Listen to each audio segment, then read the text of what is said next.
కాంగ్రెస్ పార్టీకి ఓటు వేసినందుకు విచారణ వ్యక్తం చేస్తున్నాను. కాంగ్రెస్ ప్రభుత్వం వస్తే పిల్లల భవిష్యత్తు బాగుంటుందని మా పేరెంట్స్ చెప్తే కాంగ్రెస్ పార్టీకి ఓటు వేశాను. ఇప్పుడు కాంగ్రెస్ ప్రభుత్వం పిల్లలకు భవిష్యత్తు లేకుండా చేస్తుంది. ఇది యూనివర్సిటీ ల్యాండ్ కానప్పుడు మా యూనివర్సిటీలో జేసీబీలు ఎందుకు ఉన్నాయి? హెచ్సియు విద్యార్థిని. తెలంగాణ స్టేట్ లో మాత్రం ఇది ఒక డెవలప్మెంట్ ఏరియా. ఇప్పుడు హైదరాబాద్ ఇంత పెద్ద సిటీ, పూరా తెలంగాణలో హైదరాబాద్ ఇంత పెద్ద సిటీ, ఇంకా జాగ ఎక్కడ దొరకలేదా? ఇంత మంచి నేచర్ ని మీరు ఇంతగానో ఆ ల్యాండ్ గురించి మాట్లాడుతూ ఉన్నారు. 400 ఎకరాలు మా యూనివర్సిటీ అని మాట్లాడుతున్నారు. కానీ అసలు ఆ ల్యాండ్ కు ఈ యూనివర్సిటీకి ఎలాంటి సంబంధం లేదు. యూనివర్సిటీకి సంబంధం లేనప్పుడు బుల్డోజర్లు మా యూనివర్సిటీలో ఎందుకున్నాయి?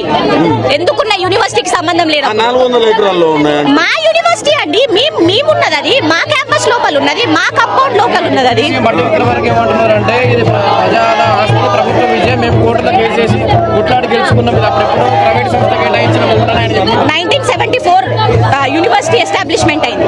అప్పుడు మాకిచ్చింది యూనివర్సిటీ ల్యాండ్ కేవలం అకాడమిక్ పర్పస్ కి మాత్రమే యూజ్ చేయాలని. అవునా కదా? యూనివర్సిటీ ల్యాండ్ అకాడమిక్ పర్పస్ కి యూజ్ చేయడం. ఇప్పుడు యూనివర్సిటీ ల్యాండ్ కాదని చెప్పినప్పుడు యూనివర్సిటీ స్టూడెంట్స్ ఎందుకు రేగుతున్నారు నాకు అర్థం కాదు.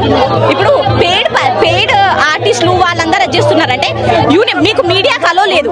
లోపల వచ్చి చూడండి ఎంత మంది, వందల జనాలు ఒకే మోటో మీద ఉన్నారు. వందల స్టూడెంట్స్, వాళ్ళకి ఏం అవసరం క్లాస్ లో వదిలిపెట్టుకొని చేయడానికి?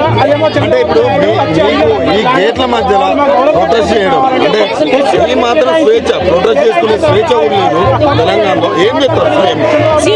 సీఎం గారికి పర్సనల్ గా నేను ఓటేసానండి. జరిగిన సీఎం ఎలక్షన్స్ లో పర్సనల్ గా నేను ఓటేసాను. Now I'm regretting that decision.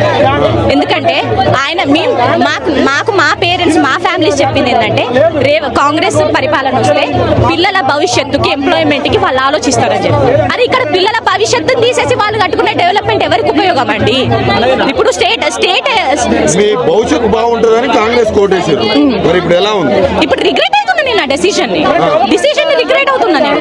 ఎందుకంటే ఇప్పుడు యూనివర్సిటీ ఆఫ్ హైదరాబాద్ ల్యాండ్ కాదని చెప్పినప్పుడు మరి రేవంత్ రెడ్డి గారు ఎందుకు రియాక్ట్ అవ్వట్లేదు?